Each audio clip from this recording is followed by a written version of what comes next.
Hey everyone, welcome back to my channel. Today I am telling you about the BSc Nursing course.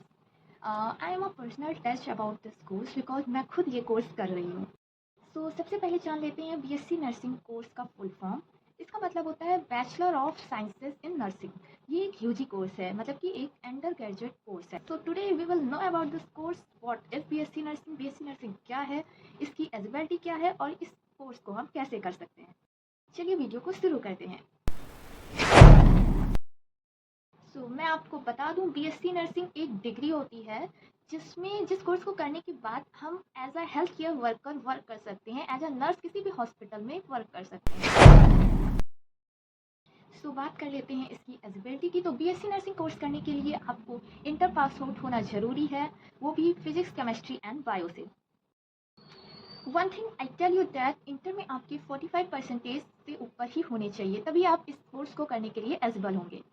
इसमें gender की कोई भी requirement नहीं होती है. फीमेल एंड मेल्स दोनों ही इस कोर्स को कर सकते हैं. हाँ, इसमें एज की रिक्वायरमेंट्स होती है. आपकी age minimum 17 years and maximum 35 years होनी चाहिए.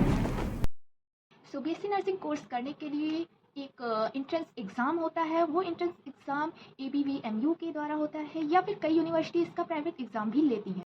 बात कर लेते हैं इसके एग्जाम में कौन कौन से सब्जेक्ट होते हैं. इसके एग्जाम में फिजिक्स, केमिस्ट्री एंड बायो, ये 3 सब्जेक्ट जो आपने इंटर में पढ़े हैं वो होते हैं. इंग्लिश एंड जीके होती है और नर्सिंग एप्टीट्यूड होता है. एंड जो कॉलेज इसका एग्जाम खुद कंडक्ट कराते हैं वो अपने हिसाब से सब्जेक्ट रहते हैं, but PCB is must. PCB must रहता है हर कॉलेज के एग्जाम में. इंट्रेंस एग्जाम के बाद आपकी काउंसलिंग होती है और उसके बाद आपको कॉलेज अलॉट होता है और आप उसमें एडमिशन ले सकते हैं.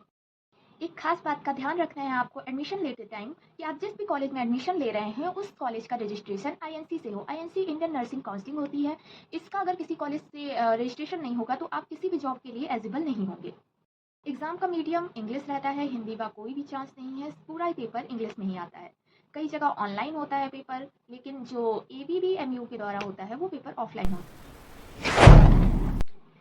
आइए अब बात कर लेते हैं इसके ड्यूरेशन की. BSc नर्सिंग का ड्यूरेशन 4 साल होता है और 4 साल के बाद आप किसी भी हॉस्पिटल में as a nurse, nursing officer job कर सकते हैं. आज का वीडियो इतना ही. आई होप आपको BSc नर्सिंग कोर्स के रिगार्डिंग जितनी भी क्वेरीज होंगी वो सॉल्व हो गई होंगी. अगर आपको कोई भी क्वेरीज हो या कुछ भी जानना हो, इसके आगे की जॉब, सैलरी या और कुछ भी जानना हो, तो प्लीज़ कमेंट करें. I will try to solve it. Thank you. And also if you want to know about my college, कि मैंने कैसे एग्जाम दिया, कैसे मेरा एडमिशन BSc नर्सिंग में हुआ, तो please comment below. Next video will be soon. Please subscribe my channel. Thank you.